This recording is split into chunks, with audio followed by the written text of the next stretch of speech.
ব্যাটারির negative terminal ছিল গাড়ির বডির সাথে, পজিটিভ টার্মিনালকে টেনে ফিউজ রিলে দিলাম না, ওগুলো তো আমরা জানি, চলে যেত সরাসরি সুইচে। এই সুইচটা হচ্ছে আমার ড্যাশবোর্ডে থাকা এসি সুইচটা, এবং এই সুইচ থেকে আমার চলে আসবে সরাসরি কম্প্রেসরের, এটা কি টার্মিনাল, ওই যে প্লাস টার্মিনালটা যেটার মাধ্যমে ম্যাগনেটিক প্লাসটা কট করে লাগতেছে সিরিজের সাথে সাথে, আর নেগেটিভটা চলে গেল বডিতে।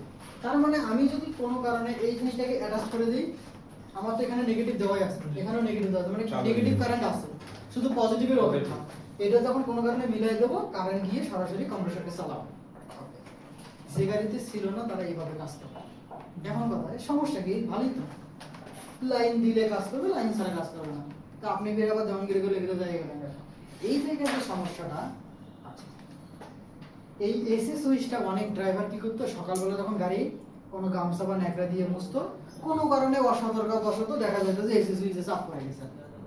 এসি সুইচে যখন চাপ পড়ে যায়, তখন কাস্টমার বা ড্রাইভার কিন্তু জানে যে আসলে আমার এসি কাজ করে না, কিন্তু ওখানে কি এক্সট্রা কম্প্রেসার চলতেছে না, আপনি জানেন না, অজানাতেই এটা চাপ পড়ে গেছে, কারণ এটা হাতের কাছে থাকে, গিয়ার লিভার টানার সময় অনেক সময় হাত স্লিপ করে গিয়ে এসি চালু হতে পারে, তো আপনি তো তখন দেখবেন না। যার কারণে এই জিনিসটা যখন চলবে, অযথা চলার কারণে কম্প্রেসরের ম্যাগনেটিক ক্লাস খুব দ্রুত ক্ষয় হয়ে যাচ্ছে, যেটা আপনার কোনো কাজেই লাগতেছে না, অসতর্কতাবশত লাগাইছেন, চালু হয়ে গেছে। দ্বিতীয়ত, ইঞ্জিনের রানিং অবস্থা, ইঞ্জিনের উপর লোড করার কারণে মাইলেজ কম পাবেন। 3, কম্প্রেসরের লাইফ টাইম কমে আসবে। একটা কম্প্রেসরের লাইফ টাইম ধরা হয় 3 বছর অথবা 35,000 থেকে 40,000 কিলোমিটার।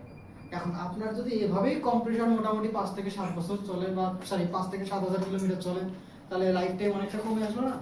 একটা কম্প্রেসরের দাম যদি আমি বলি, রিকন্ডিশন কম্প্রেসরগুলো 25 থেকে 30,000 টাকার মতো নেয়। আর যদি জেনুইন একদম গাড়িতে লাগানো হয়নি, নিতে যান, তাহলে মিনিমাম 65,000 টাকার উপরে যেতে হবে। তাহলে এই যে এত পরিমাণ একটা অ্যামাউন্টের একটা জিনিস, যেটা আপনার অযথা চলতেছে, এই জন্য দেখবেন যে প্লেনে বা ওনাদের জাহাজে ওই জিনিসগুলো আছে যেগুলো সেফটি পারপাস, যেমন প্লেনের ফুয়েল সিস্টেম, প্লেনে 2টা ইঞ্জিন থাকে না, আপনি অসতর্কবশত কোনো একটা জায়গায় চাপ করলে তো একটা ইঞ্জিন বন্ধ হয়ে যাবে। এই জিনিসগুলো আসলে এত সহজে দেওয়া হয় না। কোন সুইচকে যদি আপনি অ্যাক্টিভ করতে চান, মিনিমাম 2 থেকে 3 ধাপে এটাকে করতে হয়। ধরলাম যে কোন সুইচ প্রথমে ভিতরে চাপ দিয়ে তারপর ডানে বামে ঘুরাইতে হয়, কারণ আপনার তো ভিতরে চাপ অসতর্ক যে কোনো করতেই পারে, কিন্তু যখন আপনি অ্যাক্টিভ তখন চাপ দিয়ে ঘুরাবেন, আপনি এতটা পাগল হবেন না। কিন্তু আমাদের এই সিস্টেমটা এভাবে নাই, জাস্ট টিপ মারলেই চালু, ছেড়ে দিলেই বন্ধ। যার কারণে এই জিনিসটাতে সব সময় লসের পরিমাণটা বেশি হয়ে যায়, কারণ অসতর্কবশত এটা এত পরিমাণ নরমাল একটা সুইচ, এটা ন্যাকড়া দিয়ে বিভিন্ন সুইচ মুছলেও কানেক্ট হয়ে যায়। মানে এটা হচ্ছে মোট কথা যে এর কোনো সেফটি পারপাস ছিল না, যার কারণে যখন তখন কম্প্রেশনটা চালু, আর কম্প্রেশন চালু হইলে ফুয়েল খরচ, মাইলেজ কম বা এই করে ব্যাপার স্যাপার ছিল। এই সমস্যাটা সমাধানের জন্য আমরা গাড়িতে নিয়ে আসছি এই সিস্টেমটা। এখানেও থাকবে ব্যাটারি, নেগেটিভ টার্মিনাল বডিতে যাবে, পজিটিভ টার্মিনাল চলে যাবে এসির সুইচে। এই এসি সুইচ থেকে যেটাতে আমাদের সরাসরি কম্প্রেসরে ঢুকছে, এবার কম্প্রেসরে না ঢুকে চলে যাবে আমাদের প্রেসার সুইচ, যেটা নিয়ে আমাদের আলোচনা। প্রেসার সুইচ থেকে ডাটাটা চলে যাবে আমাদের গাড়িতে থাকা ইসিইউ, এবং ইসিইউ থেকে চলে যাবে কম্প্রেসরে, আর কম্প্রেসরের নেগেটিভটা গ্রাউন্ড। এখন কথা, আপনার অসতর্কতাবশত এসি সুইচ অন হয়েছে, এসি সুইচ যদি অন হয়, কারেন্ট এখানে যাচ্ছে বাট বিদ্যুৎ এখানে যাচ্ছে। এখন কথা, এই প্রেসার সেন্সর ডাটাটা ইসিইউ কে দিবে কি দিবে না, এটা ডিপেন্ড করবে লাইনের মধ্যে গ্যাস আছে কি না।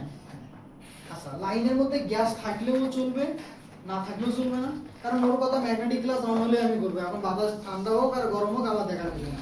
কিন্তু এই প্রেসার সেন্সরটাকে আমরা নিয়ে আসছি কম্প্রেসরের সেফটি পারপাসে, কম্প্রেসরের লাইফ টাইম বাড়ানো এবং অযথা কম্প্রেসরকে ঘোরানো থেকে রক্ষা করার জন্য এটা নিয়ে আসছি। এটা কিভাবে কাজ করে? এটা কাজ করে এখানে থাকে না, বোঝার ক্ষেত্রে ধরলাম যে এইটাই এসি লাইন, বোঝার ক্ষেত্রে এটা এসি লাইন, এই লাইনটাকে ফুটা করে বা ছিদ্র করে এসির প্রেসার সেন্সরটা বসানো থাকে। এটা ঠিক আমাদের যে অয়েল প্রেসার সেন্সর পড়ছিলাম না, তেলের প্রেসারে কানেক্ট থাকলে ইসিইউ কে বলে, ইসিইউ তখন কোনো কিছু করে না, কিন্তু যখনই তেলের প্রেসার কমে যায় তখন ইসিইউ ইনস্ট্রুমেন্ট ক্লাস্টারে আলাদিনের সেরাক সাইনটা শো করে। এই প্রেসার সেন্সরের এখানেও কিন্তু একটা ছিদ্র আছে এবং এখানে একটা স্প্রিং লোডেড ভালভ আছে। বললাম যে এটা একটা পয়েন্ট, এইটা একটা পয়েন্ট, এখান থেকে একটা তার আসবে, এখান থেকে একটা তার যাবে। এখানে আসার তারটা হচ্ছে এই যে স্যার এইটা, আর এখান থেকে যখন যাবে এই লাইনটা হচ্ছে ইসিইউ তে চলে গেছে। যখন আমার লাইনের মধ্যে এসির গ্যাস থাকবে তখন এসির গ্যাস কি এই ফুটা দিয়েও ঢুকবে না, এবং এর ঠিক মাথায় আছে একটা স্প্রিং লোডেড ভালভ। এই ভালভটাকে যখন লাইনের মধ্যে গ্যাসের প্রেসার থাকবে তখন স্প্রিং কি কম্প্রেস থাকবে নাকি স্বাভাবিক অবস্থায় প্রসারিত হয়ে যাবে? কম্প্রেস, কারণ এই গ্যাসের তো একটা ধাক্কা আছে, এই ধাক্কাতে যখন স্প্রিংটাকে ধাক্কা দেবে তখন স্প্রিংটা একদম টেনে চেপে ঠিক এই জায়গার মধ্যে কম্প্রেস হয়ে যাবে। আর স্প্রিং যখন কম্প্রেস তখন ও ভালভটাকে টেনে তুলবে না, ভালভটাকে যখন টেনে উঠাবে তখন এই যে দুইটা পয়েন্ট আছে এই দুইটা পয়েন্টের মধ্যে ভালভটা লেগে যাবে। ভালভ যখন লেগে যাবে তখন বিদ্যুৎ কি এই পাশ থেকে এই পাশে প্রবাহিত হবে। কিন্তু আগে যখন আমার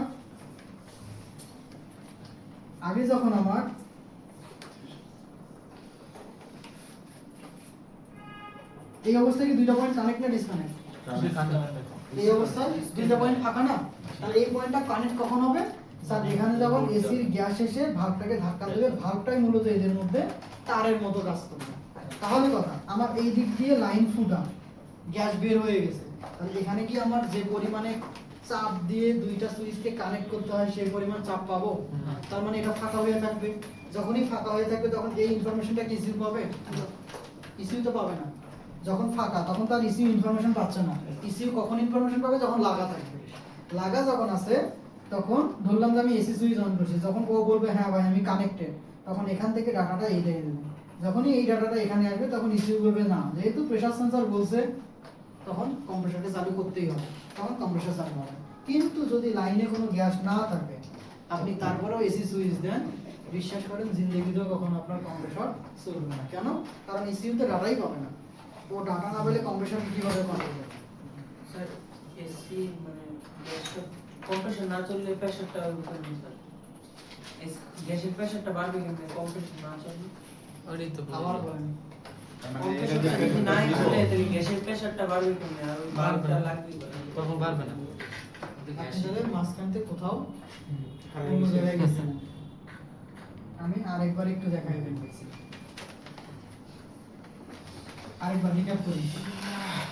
এইটা যদি আমার এসির লাইন হয়, এই লাইনটা কোনটা? এই লাইনটাকে আমরা বলতেছি high pressure high temperature liquid লাইনটা, যেটা এক্সপানশন ভালভের দিকে ঢুকতেছে। এই লাইনের মধ্যে এখন আমার গ্যাসের প্রেসার একদম ভরপুর আছে, যতটুকু গ্যাস দরকার সব গ্যাস আছে। এই লাইনটাকে ফুটা করে আমাদের ঢোকানো থাকে প্রেসার সেন্সর।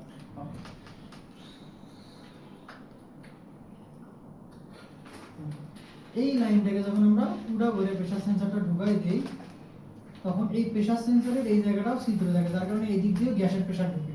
এই দিক দিয়ে যখন গ্যাসের প্রেসার ঢোকে তখন এই গ্যাসের প্রেসারে একটা ধাক্কা থাকে, এই ধাক্কার কারণে এখানে একটা স্প্রিং লোডেড ভালভ থাকে, যেই ভালভটা গ্যাসের প্রেসারের উপরের দিকে ওঠে এবং স্প্রিংটা এখানে খুব ছোট হয়ে যায়। আর এখানে দুইটা তারের কানেকশন থাকে, যে কানেকশন একটা আসছে এসি সুইচ থেকে আর একটা গেছে ইসিইউ এর দিকে। যদি লাইনে গ্যাসের প্রেসার থাকে, গ্যাসের চাপে ভালভটা উপরের দিকে উঠে থাকার কারণে দুইটা পয়েন্টকে কানেক্ট করে দেয়। আমার যে হাতটাকে আমি এখান থেকে এখানে উঠাইলাম, নিচ থেকে চাপ দেওয়ার কারণে তো উঠাইছি, যার কারণে এই দুইটা পয়েন্ট কানেক্টেড, আর কানেক্ট থাকলে ইসিইউ তে ডাটা যায়। ইসিইউ যখন ডাটা পায় তখন মনে করে যে না, যেহেতু প্রেসার সেন্সর বলছে কানেক্টেড, তার মানে লাইন ঠিক আছে, এসি কম্প্রেসর চালু। কিন্তু যদি কোনো কারণে এখানে আমার লিক করে তাহলে এই প্রেসারটা আর থাকবে না, মানে একে ধাক্কা দেওয়ার মতো শক্তি আর পাবে না, তখনই এটা ফাঁকা। আর যখন ফাঁকা হবে আপনি যতই এসি সুইচ দেন না কেন কম্প্রেসর চালু হবে, কম্প্রেসর আপনার চলবে না। যদি কোনো কারণে লিক ঠিক হয়ে যায় তাহলে এসি কম্প্রেসরটা ড্রাই না চলে বা গ্যাস ধুম যাতে না চলে, এটা একটা সেফটি। এখন ধরেন আমি হচ্ছে কম্প্রেসর চলতেছে, চলার পরে আমার হচ্ছে ডেলিভারি লাইনে মনে করেন 20 কেজি প্রেসার আর সাকশন মানে হাই প্রেসার সাইডে আর লো প্রেসার সাইডে 3 কেজি বা 4 কেজি এরকম প্রেসার থাকে। এখন আমি ভাবলাম যে আমার এখন দরকার নেই এসি আমি বন্ধ করে দিব। এখন এই অবস্থা আমি এসি অফ করে দিলাম। তো এসি যদি অফ করে দেই তাহলে হচ্ছে কি এখানে তো হাই প্রেসার সাইড আমার 20 কেজি প্রেসার, তাহলে কি এসি বন্ধ করে দেওয়ার পরে আস্তে আস্তে সে এক্সপানশন লাইনের মধ্যে এসির গ্যাস থাকে তাহলে এটা এনগেজ এসি চলবে, আর যদি লাইনে গ্যাস না থাকে এটা ফাঁকা, এসির কম্প্রেসর চলবে না। এটা আমরা সবাই একটু নোট করব। তার আগে একটু জিনিসটা একটু পড়ি, দেখেন তো। It is attached to the dryer. ড্রায়ারের সাথে অ্যাটাচ বলতে ড্রায়ারের লাইনে থাকে আর কি। ড্রায়ারের লাইন মানে কি? High pressure, high temperature, liquid. Basically it works as a compressor status switch. এটা মূলত কম্প্রেসরের সেলফ স্ট্যাটাস সুইচের মতো কাজ করে, কারণ এ যদি কম্প্রেসরকে বলে চালু হইতে তাহলে চালু হবে, যদি না তাইলে না।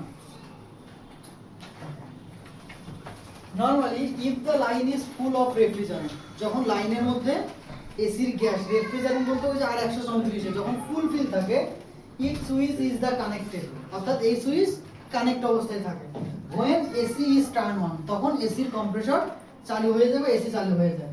the signal first goes to the switch, অর্থাৎ এই সিগন্যালটা সর্বপ্রথম সুইচে যায় if the switch is connected, এবং সুইচটা কানেক্ট থাকে, the compressor starter, এবং if is the pressure of the refrigerant in the line is low, যখন লাইনের মধ্যে প্রেসার কমে যায়, this switch is the disconnected state, as a result the compressor does not start even when the AC is turned on. মোট কথা, লাইনে গ্যাসের pressure থাকলে প্রেসার সুইচ কানেক্টেড, কম্প্রেসর চলবে। যদি লাইনে প্রেসার সেন্সর ডিসকানেক্ট থাকে এসির গ্যাস কমে যাওয়ার কারণে, তাহলে কম্প্রেসর চলবে না। এটা হচ্ছে হাই প্রেসার লাইনে না, হাই প্রেসার লাইন বড় ইয়াগুলোতে থাকে হচ্ছে লো। মনে থাকবে না, বলেন আলু স্যার বলেন স্যার। লেখেন, যদি এসির লাইনে, যদি এসির লাইনে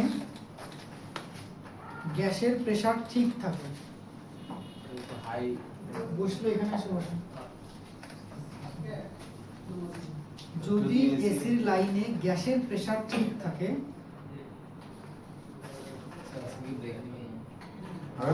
ব্রেক নাই ব্রেক দিলে লস। এসি লাইনে গ্যাসের প্রেসার ঠিক থাকে তবে প্রেসার সুইচ কানেক্ট অবস্থায় থাকে, তবে প্রেসার সুইচ কানেক্ট অবস্থায় থাকে।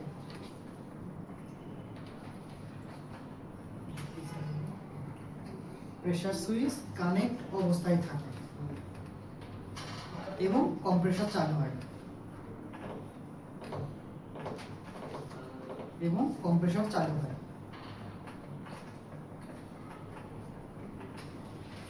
একটু স্টেপ দিয়ে নিচে আসি। যদি গ্যাসের প্রেসার কমে যায়,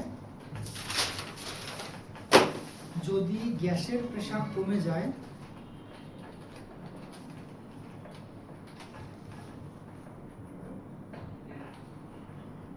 সুইচ ডিসকানেক্ট অবস্থায় থাকে,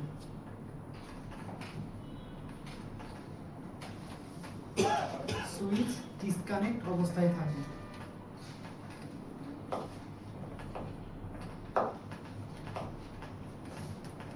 সুইচ ডিসকানেক্ট অবস্থায় থাকে, এতে কম্প্রেসর চালু হতে পারে না।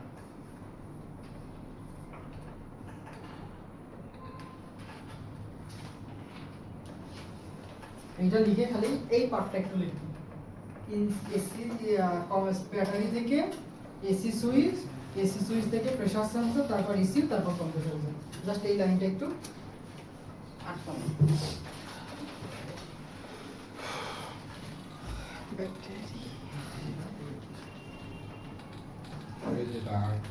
কাস্টমার তো জানে না যে কম্প্রেসর চলে কি চলে না, ওর কথা যে আমার ঠান্ডা হচ্ছে না। এখন আমরা তখন চেক করে দেখে যে কম্প্রেসর আসলে চালু হয় কি না, তখন টেকনিশিয়ানরা দেখেছে না কম্প্রেসর চালু হয় না। তাহলে কম্প্রেসর যদি চালু না হয় তাহলে কি চেক করতে হবে? গ্যাস ঠিক আছে কিনা। তাহলে গ্যাস যখন দেখতেছে যে না গ্যাস কমে গেছে, তাহলে গ্যাস কমে গেলে কি রিফিল করতে হবে না? এখানে কোন বিজ্ঞানী আছে যারা একটু বুদ্ধি খাটায়। কি বুদ্ধি খাটায়? ওরা কি করে, কম্প্রেসরের এখানে যে আমার প্রেসার সেন্সরটা আছে না, প্রেসার সেন্সরটা আছে না, এই প্রেসার সেন্সরের এই দুইটা পয়েন্ট কি ডিসকানেক্ট অবস্থায় থাকে না, ওরা তখন এর মধ্যে একটা তার দিয়ে ম্যানুয়ালি কানেক্ট করে দেয়। অর্থাৎ গ্যাস থাক আর না থাকে আমার দেখার দরকার নেই, অলওয়েজ ডাটা ইসিউতে যাবে। ইসিউতে যখন ডাটা যায়, এসি চালু করার সাথে সাথে কম্প্রেসর চালু। এখন গ্যাস থাক বা না থাক, এখন ওরা কি করে, ব্লোয়ার ফ্যানের স্পিড একটু বাড়ায় দেয় গাড়ির কেবিনের ভিতরে। ব্লোয়ার ফ্যানের স্পিড বেড়ে দিলে কি হয় ফিড ডাক দিয়ে বা এয়ার ভেন্ট দিয়ে একটু ঠান্ডা বাতাস আসে না, তখন ওরা বলে যে দেখেন ভাই ঠিক আছে, গ্যাস রিফিল করা নাই, সেন্সর চেঞ্জ না করে ওইভাবে লাগাই দিয়ে জাস্ট ওই সময় ঠান্ডা হিসেবে আপনি যখন বলছেন হ্যাঁ ভাই ঠিক আছে আগে তো ঠান্ডা হচ্ছিল না এখন তো বাতাস আসতেছে এই বলে গাড়ি ছেড়ে দেয়, আবার 4 দিন পরে যেই সেই। আমি একটা ছোট্ট ভিডিও দেখাবো আপনাদের। এই ভিডিওতে কি হয় একটু দেখেন তো।